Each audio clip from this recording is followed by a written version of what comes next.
Hello, my name is Nate. Welcome to my Fluid Art channel and welcome to day one of the Valentine's Day collaboration organized by Aishu from Aishu's Crafty Kids Club. She's a fantastic channel that you should all check out. She's full of energy and she does lots of really great craft projects. If you have any kids in your life, grandkids, neighbors, all that kind of stuff, anybody that is crafty or artsy, they should be watching Aishu's channel. She has a really fun channel. So there are 2 days of videos. I'm starting off things today, and immediately after me is Dave with Acrylic-Creations. And there is a playlist in the video description. Please follow along and watch all of the different artists. There's artists from all over the world who are participating, and lots of different kinds of art too, not just fluid art. So I hope you check that out. Since it's Valentine's Day, I decided I wanted to do a flower because that's my favorite gift. I love it when I receive flowers, and I like to give them too. So I am going to use this little flower dessert cup. If I remember, I will put the link, the Amazon link to where I ordered these. And in fact, I think that's the search I used, flower dessert cup, and they came in a pack of 50. And they've got these cool little grooves on them, so the paint flows down the sides and creates a petal shape. I have a couple of things here. I will probably use my smack stick skewer to wreck some of the lines. I have a balloon. I might smash that in the middle to pull all of the lines together at the end. And I have some fun colors for you. Most of these are leftover colors, so I can't tell you what all is in this. This is a mix of all of my pinks and violets and reds. It's got some metallic flash in there, so I'll bet there's some this little Piggy pigments in there. But it is a fairly thin consistency. It does leave a little bit of a mound.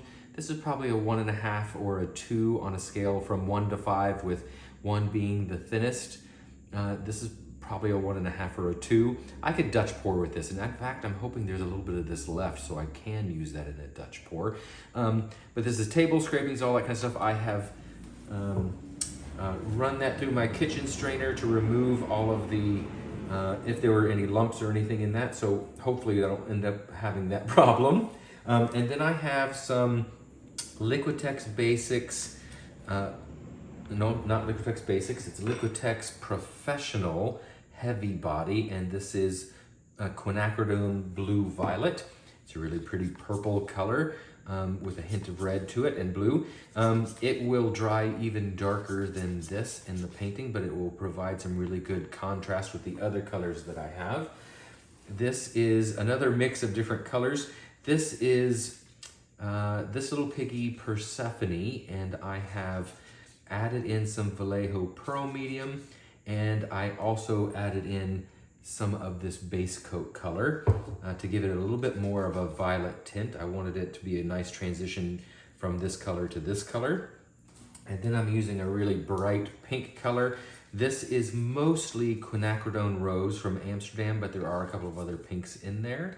And then this is Amsterdam light gold, and I had a little bit of leftover this little Piggy harvest gold, so I've mixed that in as well.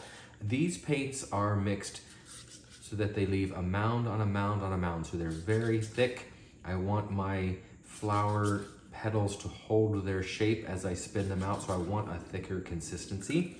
And then my final color is a white. This is Chrome Acryl Acrylic Essentials White, mixed with equal parts Vallejo Pearl Medium, and then I've added 2 parts US Floetrol, and I have not added any water to this at all because I wanted this very thick, and this hopefully will leave some, will have a cloudy effect. So this is in effect a flower cloud pour.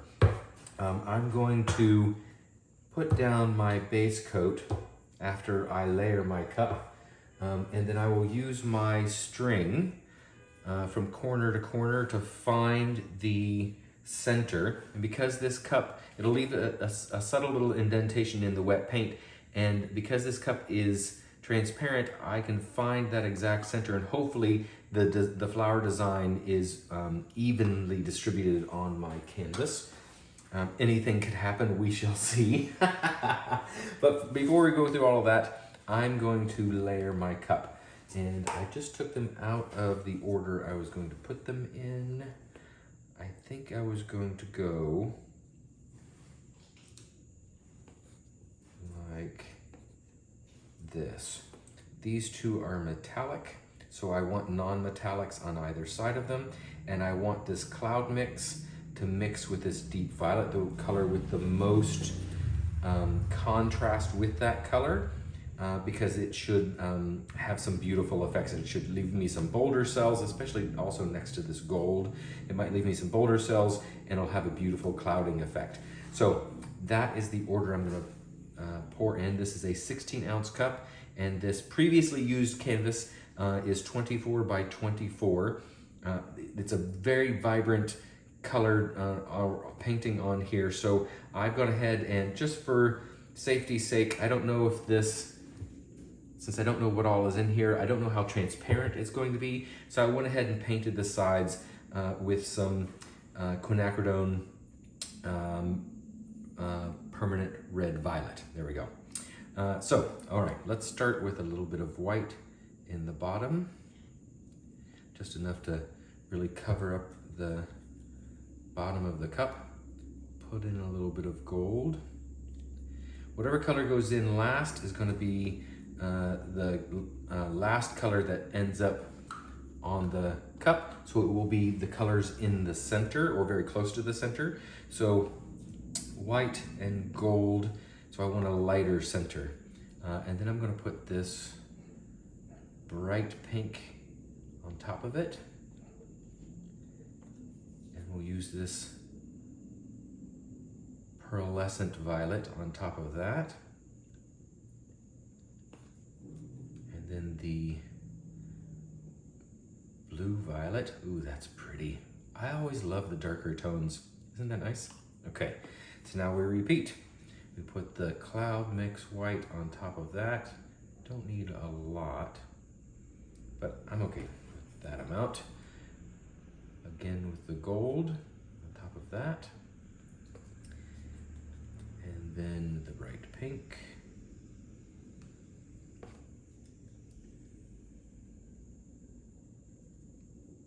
The pearlescent violet. And we're going to finish it off with the dark violet. Now that looks like a berry parfait in that cup. Isn't that? That looks delicious. I would eat that. I think I'm hungry. All right, that's good. I've got that filled right up to the top. I'll move all of that out of the way. And then we will put down our base coat.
look how pretty this turned out. I love it. The center got a little bit wonky from the spinning because I had to change the direction and change the weight of the paint coming off the canvas a couple times. So if I was able to leave it in one place, that center would have spun out perfectly, but I had to adjust the canvas, which just means that I used my smack stick to wreck the lines a second time, and that turned out super cool. I love that. And these colors are gorgeous together. I can't wait to see how much sparkle and shine I get in this when it dries. But look at these fine little lines. Just a hint of gold in there. The soft pink and the deep violet. And I know that the deep violet will dry a little bit darker. I'm sorry, this is the blue violet, yeah. Look at that. It's so soft and delicate, which I think is perfect. Perfect, perfect. It's a Valentine, it should be.